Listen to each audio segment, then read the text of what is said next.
not enemies, but messengers. That emotions do not define identity. They are weather passing through the sky of self. That suppression backfires, but expression brings release. That language shapes clarity. The more words you gather, the more power you have to understand, to communicate, to heal. And we have seen balance, logic and emotion working together, not in conflict, but in partnership.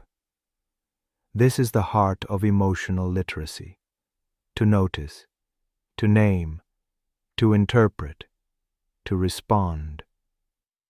Not with panic, not with silence, but with clarity and care. This is your gift now: the ability to read your inner world with precision, the ability to honor your feelings without being ruled by them. And that gift will carry you forward. Take a slow, steady breath with me. Inhale awareness. Exhale understanding. Hold this truth. You are becoming fluent in the language of your own heart. And fluency leads to freedom. Freedom to speak. Freedom to feel. Freedom to connect. But the journey does not end here. At 10 p.m., Haley James will meet you. Her voice is gentle, calm, and steady. She will walk with you through one of life's hardest endings, breakup recovery.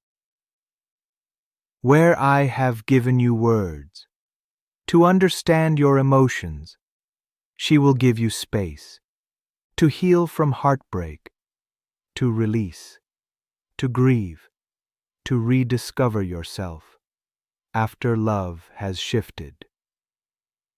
So breathe once more. Inhale literacy. Exhale readiness.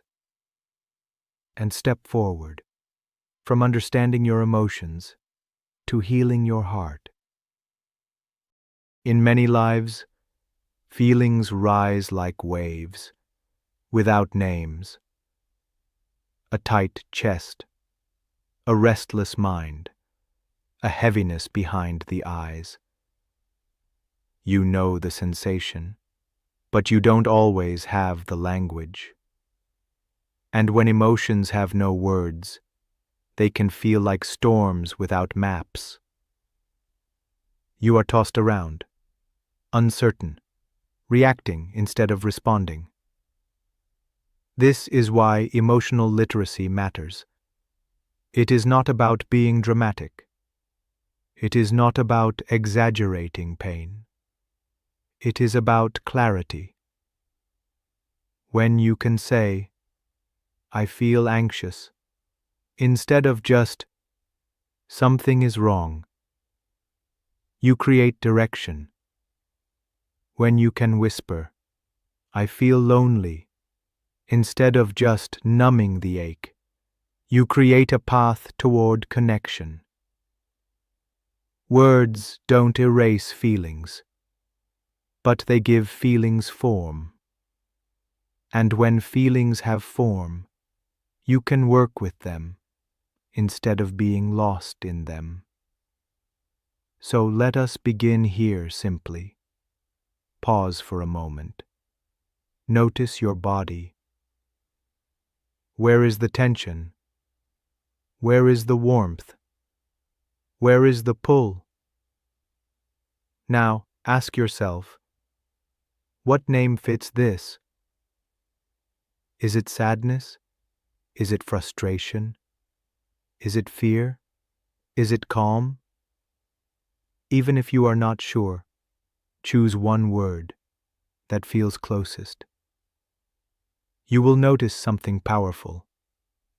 The moment you name the feeling, its chaos softens. It becomes less of a fog, more of a form. This is the foundation of emotional literacy. Naming without judgment. Not saying, I shouldn't feel this way. Simply saying, this is what I feel right now. Because clarity is the first step to freedom. And every emotion you name becomes less of a storm and more of a message. Every emotion you feel is carrying a message. Anger says, a boundary has been crossed. Sadness says, something valuable was lost. Fear says, there is danger or uncertainty. Joy says, this is what aligns with who you are. Even shame and guilt carry signals. Shame says, I fear disconnection. I fear I am not enough. Guilt says, my actions do not match my values. When you ignore emotions, you miss the message. But when you pause, listen, and interpret, you learn what your inner world is trying to tell you. Think of emotions like letters delivered to your door. You can tear them up without reading. You can panic at the envelope, or you can open them, read the message, and decide how to respond. This is the skill of emotional literacy: to notice, to name, to interpret, and then to choose your response. For example, anger does not mean you must explode. It means you must look at your boundaries.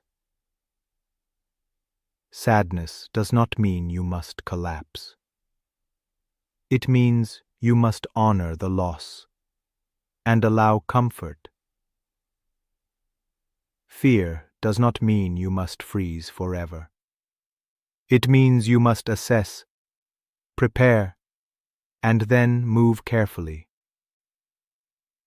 Every emotion is a messenger. None are mistakes. When you treat emotions this way, you stop fearing them. You start learning from them. And in that shift, you gain freedom. Because emotions are not dictators. They are guides. They are signals. And once you read their messages, you can act with clarity, instead of reacting from confusion. One of the most common mistakes is confusing what you feel with who you are. You feel anxious, and the mind whispers, I am anxious. You feel lonely, and suddenly it becomes, I am unlovable. You feel sad, and the thought arrives, I am broken. But hear this carefully. Feelings are temporary. They move like weather. Identity is the sky itself. It remains. It holds every passing storm. When you confuse feeling with identity, you make the storm permanent. But when you say, I feel anxious right now, you remember the truth. It is passing through. It is not the whole of you. This is why language matters. Say, I feel, not, I am. I feel angry, not, I am anger. I feel afraid, not, I am fear. This shift creates distance. It reminds you that emotions are guests, not rulers. Guests arrive. Guests stay for a time, and guests leave. Even when emotions feel overwhelming, when they seem endless, they are still moving. And you, the one who notices them, are bigger than any single feeling. So practice this with care. Next time the storm rises, pause, breathe, and remind yourself, this is a feeling, not my identity. In that moment, the storm softens, not because it disappears, but because you remember. You are the sky, not the passing weather. Emotions do not live in isolation. They are shaped by culture.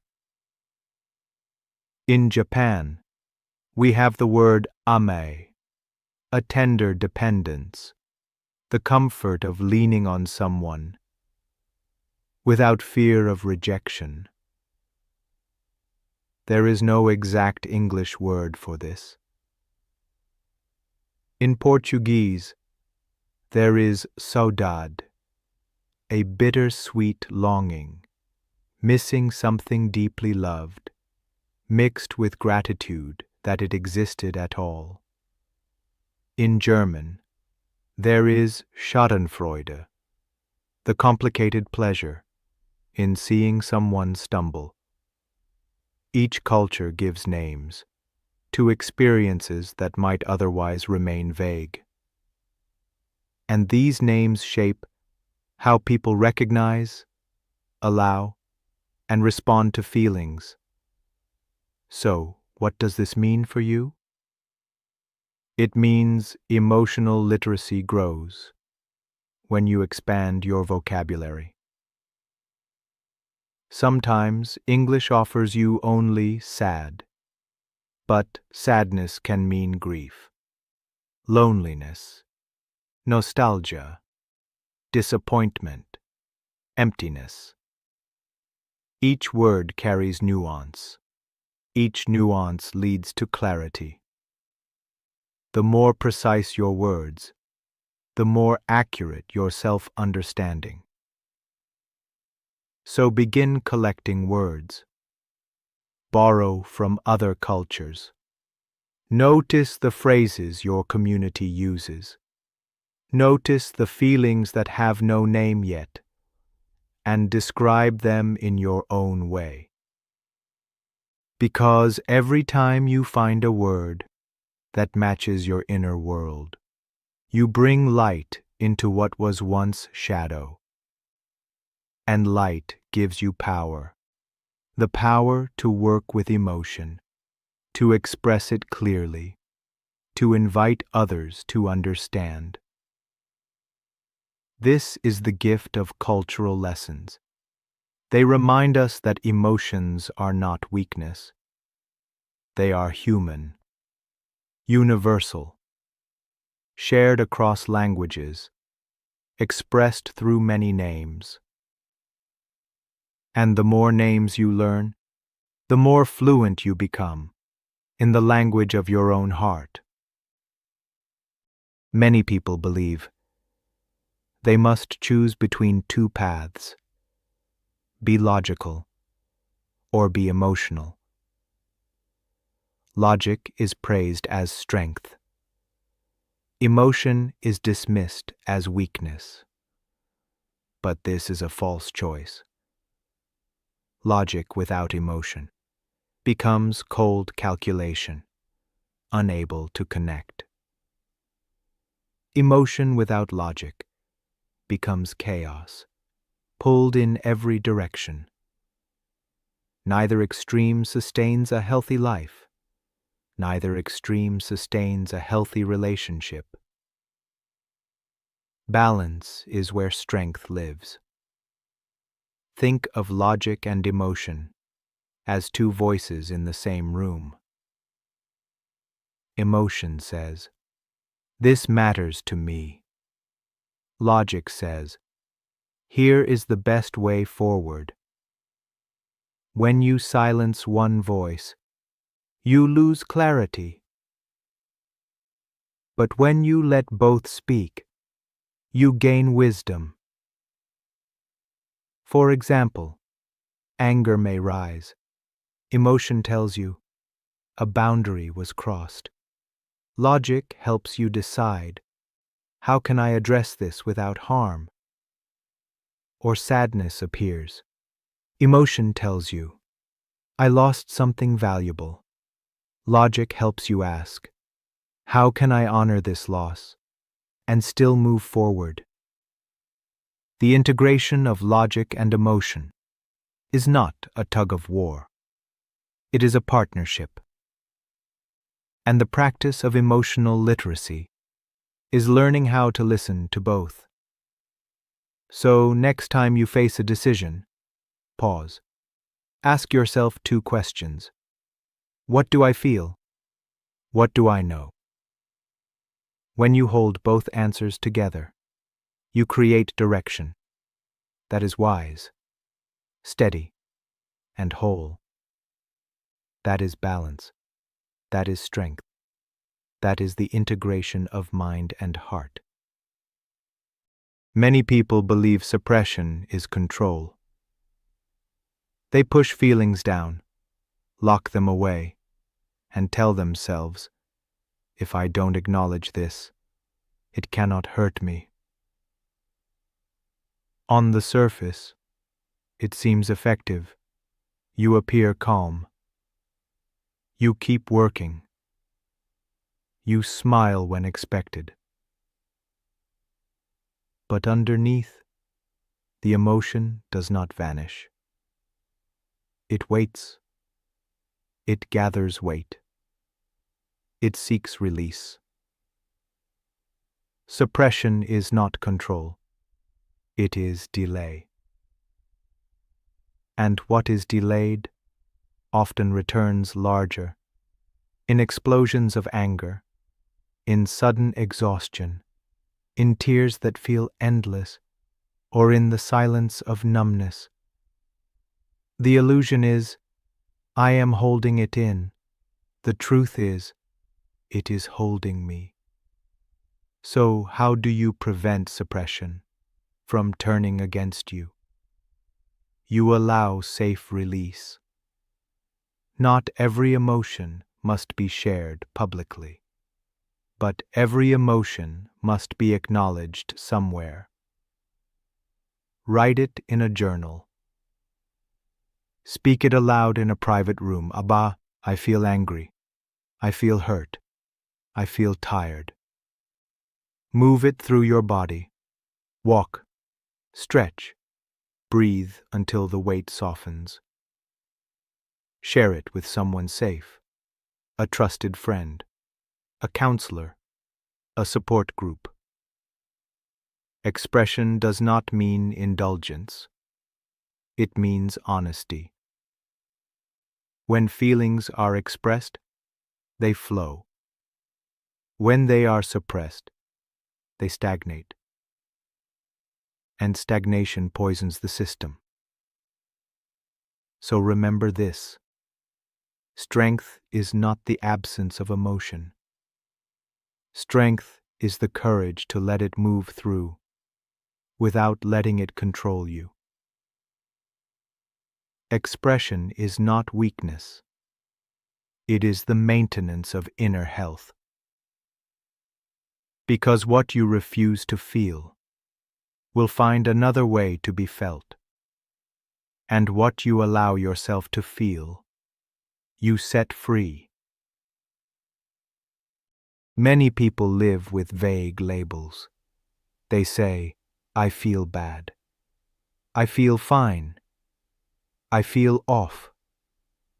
But these words are fog. They blur the edges of truth. Bad could mean anxious. It could mean ashamed. It could mean lonely. It could mean tired.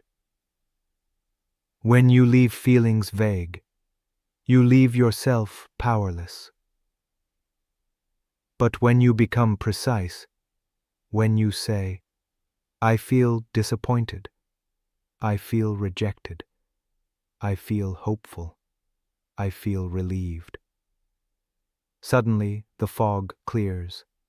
The emotion becomes workable. You know what it is. You know what it asks of you. Precision is the beginning of healing. So how do you build vocabulary? Begin with simple lists. Look beyond happy and sad. Add words like content, joyful, peaceful. Add words like grief, despair, emptiness. Notice how each one feels different in the body. Next, borrow from other languages and cultures. Saudade, amai, Sehnsucht. Words that open new windows into feelings you have known, but never named. Finally, practice daily check-ins.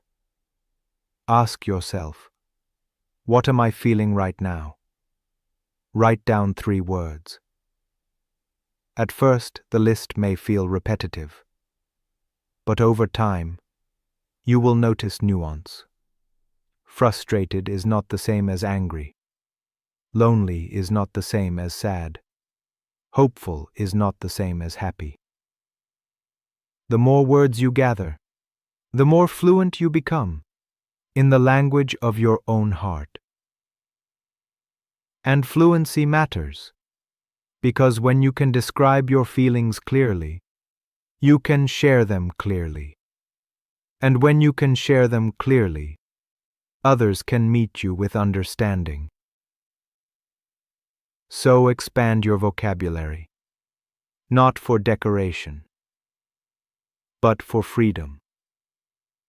Every word you add is another tool in your healing, another step toward clarity, another way to be fully seen by yourself and by others. Many people try to control emotions before they understand them. They push them down. They distract themselves. They deny. But control without understanding is suppression. And suppression, as we have said, always backfires. Regulation begins with literacy. When you can name the feeling, I feel anxious, I feel angry, I feel hopeful, you give yourself clarity. And clarity makes space for choice. Because once you know what you feel, you can ask, what does this emotion need right now? Each emotion has its own medicine. When anger rises, the body needs release, movement, breath, a safe outlet for energy. When sadness arrives, the heart needs expression, tears, comfort, a reminder of connection. When fear takes hold, the mind needs grounding, slower breath, safe presence, reassurance of stability. When joy appears, it also needs attention, to be savored, celebrated, allowed to expand instead of dismissed. Regulation is not about erasing emotions. It is about guiding them. Think of yourself as a conductor. The orchestra of feelings may play loudly, but with practice, you can bring balance, rhythm, harmony. Try this. Next time you feel overwhelmed, pause. Name the feeling. Ask, what does this need? Then choose one small action. Breathe, stretch, call, write. Over time, this becomes skill. Not instant, but steady. and the skill of regulation turns emotional literacy into emotional freedom. Emotional literacy is not only for yourself. It is also for the bonds you build. Many conflicts in relationships do not come from lack of love. They come from lack of language. One person feels hurt, but says nothing, expecting the other to guess. Another feels angry, but hides it behind silence, leaving distance to grow. Or someone feels anxious, but expresses it only as control, and both partners suffer. Without words, emotions leak out sideways, through blame, through withdrawal, through misunderstanding. But when you share language, you create clarity. I feel overwhelmed right now. I feel lonely even when you are near. I feel hopeful about us. This honesty doesn't always erase conflict, but it builds trust. Because trust is not built on perfection. It is built on being real. So how do you teach others without forcing them? Begin by modeling. Use precise language for yourself. Say, I feel frustrated, not angry. Or, I feel anxious because I need reassurance. This shows others a new way, without demanding it of them. Invite gently. Ask, what are you feeling right now? If they struggle, offer options. Do you feel tired? Do you feel discouraged? Do you feel hopeful? Encourage patience. Not everyone grew up with the same words for emotions. For some, this practice feels foreign. Celebrate progress. Each time someone names their feeling, acknowledge it. Say, thank you for sharing that. Because the goal is not perfect vocabulary. The goal is connection. And when a relationship becomes fluent in feelings, conflict softens, intimacy deepens, and both people grow stronger together. So remember, emotional literacy is not only self-care, it is relational care. It builds bridges. It opens doors. It allows two hearts to understand one another with more clarity, more grace, more truth.